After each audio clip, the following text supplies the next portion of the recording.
Hello everybody. I recently had the opportunity to fix a Canon MP470. I no longer have access to the printer, so I can't shoot any video for you, and I did not have my video camera at the time I fixed it. But I did manage to shoot some still pictures with my iPad and to record a little bit of video with the iPad.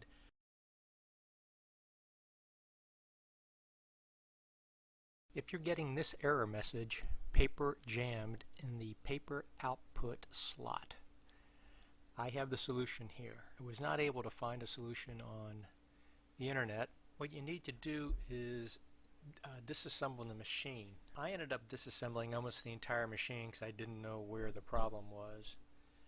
But you're certainly going to want to get at least the back half of the machine open. What you're trying to do is get to this area right here. This is the back left. Forget all the stuff you see back here. This is parts from the front that I moved to the back and connected just so I could run the machine with all the parts disassembled. But here's the main output paper tray. This is the front of the machine. This is sort of the back right hand corner of the machine. So you're trying to gain access to right here because the main culprit in my case was this OPTO isolator, this optical sensor right here. There are two of them. The way these OPTO isolators work is one side of the OPTO isolator transmits light and the other side receives it. And when you mechanically interrupt the gap here, it could be with a flag or any small mechanical piece, that interrupts the signal and causes the sensor to signal other functions to take action. So it's critically important that the transmitter, whatever side it's on, I don't know which face, whether it's on this face or on the inside of this face.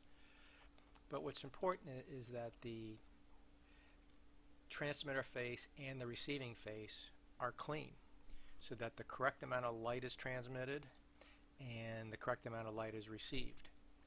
And I'm showing you this now because this is what you're trying to get to. These two circuit boards are mounted down, so the sensors are mounted down and you see the back side of these circuit boards facing up. So you don't see these two sensors when you look into the top of the machine. They're facing away from you and blocked from your view.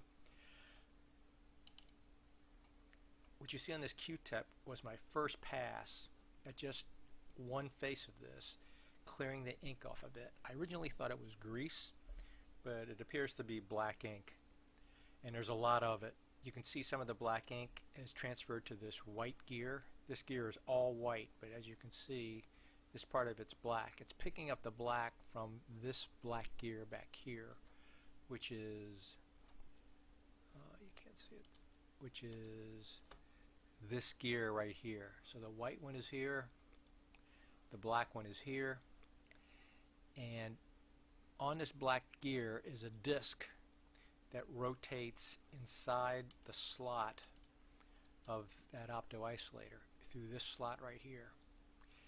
And that disc has, let's call it notches for lack of a better word, notches, so that depending on where the disc is, it allows light to transmit from one side to the other and be seen by the sensor on the other side, or it blocks the light.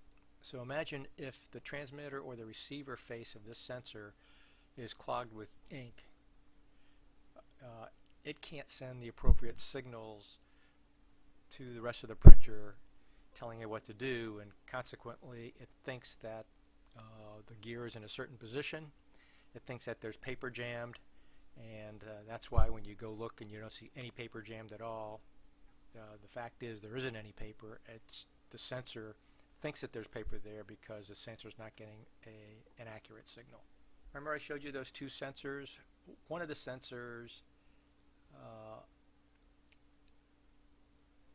somewhere in this area right in here, if you look really closely in your machine, there's a little piece that moves up and down. That's just a little flag that if there's a piece of paper there, it's holding the flag down, which is interrupting the light path of that sensor. So that's one of the sensors. This may not look like your printer. I've removed a piece that runs from here to here, as I was disassembling the machine. As it turns out, I don't think I needed to remove any of this stuff up front since all the repair work took place in the back, but I just don't remember how many parts have to come off to be able to gain access to the back. Here's a view from the back right hand side of the printer. Here's the sensor you're trying to get to. Notice the L-shaped plastic tray that supports the ribbon cables. The sensor you're trying to get to is right here. That black gear is running underneath it. The white gear, you can see it right here. But that circuit board holds the dirty OPTO isolator, which is your culprit. Second isolator is somewhere up in here, so don't get it confused. You might as well clean it while you're here if you can get to it easily. But this is the one you're trying to get to fix your problem. For cleaning up the ink, I simply used some alcohol on a Q-tip and just clean as much as I could here and as much of that black gear, which is sitting right about here. I was amazed how much ink came off of this. And clean up what you can from the gear, and that should solve your problem. Let me show you another view of what you're trying to get to. This is the back of the printer here. Obviously here's the paper tray slot. The area of concern is located under this L-shaped area. So you see this ribbon cable running here to here. That first sensor is sitting right about here, and the second sensor, which is really dirty, is sitting right about here under this area.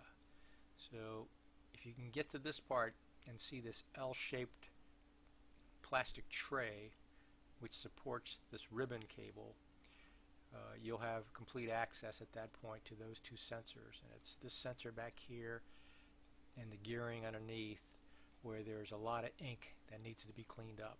So that's it. That's how you fix paper jammed in the paper output slot fault. If you found this video at all helpful, I would really appreciate a subscription.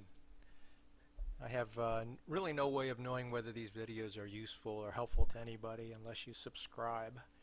I get lots of views. I'm starting to approach 600,000 views, but that doesn't necessarily mean that people find these helpful or useful. So please subscribe. I'd really appreciate it, and thanks for watching.